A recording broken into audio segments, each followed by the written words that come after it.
Yayasan Pendidikan Wartawan Jawa Timur gelar pelantikan pengurus baru periode 2023-2027 diselenggarakan di Kampus Sekolah Tinggi Ilmu Komunikasi Alma Mater Wartawan Surabaya.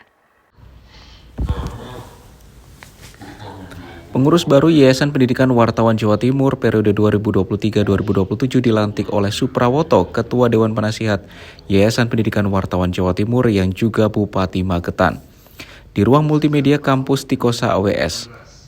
Pelantikan tersebut juga dihadiri para Dewan Pembina sebagai ex officio Yayasan, di antaranya Sherlita Ratna Dewi Agustin yang juga selaku Kepala Dinas Kominfo Jawa Timur, Ketua Persatuan Wartawan Indonesia Jawa Timur, Ketua Serikat Perusahaan Surat Kabar Sukoto.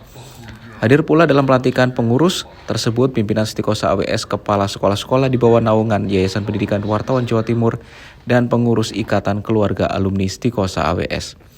Di tengah-tengah suasana pelantikan pengurus Yayasan Pendidikan Wartawan Jawa Timur, Suprawoto menyatakan sejak zaman tahun 1964 AWS hingga menjadi Tikosa AWS sekarang dulunya menjadi barometer dan kiblatnya praktisi komunikasi di Indonesia. Kepala Dinas Kominfo Jawa Timur Sherlita sangat mengapresiasi dan beroptimis dengan bergabungnya generasi muda di kepengurusan Yayasan Pendidikan Wartawan Jawa Timur akan dapat optimal sebagai kekuatan untuk mensinergikan antara yayasan, akademik, dan alumni Tikosa AWS dan lembaga-lembaga pendidikan di bawah naungan Yayasan Pendidikan Wartawan Jawa Timur. Dengan harapan ke depan pelantikan yayasan ini baru muncul sesuai dengan arahan Ibu Gubernur Khofifah Indar Parawansa, maka diperlukan berinisiasi, kolaborasi, dan berinovasi, memajukan lembaga pendidikan. Warahmatullahi wabarakatuh. Alhamdulillah hari ini saya Kepala Dinas Komunikasi dan Informatika Provinsi Jawa Timur sebagai ex officio pembina dari Yayasan AWS Surabaya ini bisa hadir di acara silaturahmi dan pelantikan Yayasan Pendidikan Wartawan Jawa Timur. Merupakan suatu langkah besar bagi Yayasan AWS ini hari ini bisa melantik pengurus tahun 2022-2027, dan harapannya ke depan dengan kepengurusan yang baru ini muncul apa yang sering Ibu Gubernur sampaikan, jadi berinisiasi, berkolaborasi, dan berinovasi. Tiga itu kemudian bisa menjadi pegangan teman-teman pengurus baru sehingga semaksimal mungkin kemudian dikembangkan ke depannya. Yang pertama, yang kedua, tadi banyaknya ide-ide yang disampaikan oleh teman-teman alumni untuk kemaslahatan gitu ya, kalau boleh dibilang kebaikan Yayasan AWS. Saya pikir itu sesuatu yang baik dan perlu kita tangkap dan perlu kita tidak hanya sebagai cukup sampai di ide saja, tapi perlu diterapkan dan dilanjutkan.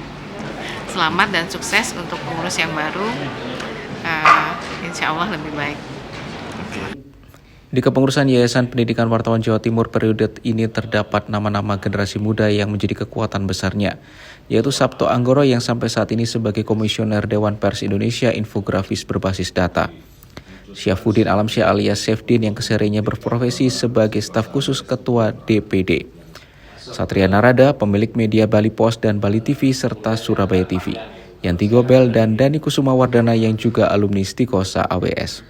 Sebagai pengurus Yayasan Pendidikan Wartawan Jawa Timur yang baru dilantik, Sefdin menyatakan dalam waktu dekat kembali mengompakkan dan mensinergikan antara Yayasan Pendidikan Wartawan Jawa Timur, akademik, dan Ikatan Keluarga Alumni untuk saling support secara maksimal. Ketua Badan Pengurus Yayasan Wartawan Jawa Timur 2022-2023 Imawan Masyuri menyatakan kegiatan ini sebagai bentuk ekspresi yayasan untuk masa depannya. Yayasan berkeinginan untuk berkontribusi terhadap jurnalistik nasional yang masih dipenuhi hoax. Hari ini adalah perkenalan untuk pengurus baru, pengurus tahun 2022 sampai 2027. Nah, perkenalan ini sekaligus pelantikan lah, tapi bukan dinamakan pelantikan karena sudah tahun 2022 akhir sudah ditetapkan. Jadi ini perkenalan, sekaligus intinya adalah mengekspresikan tentang keinginan yayasan bagaimana untuk masa depannya.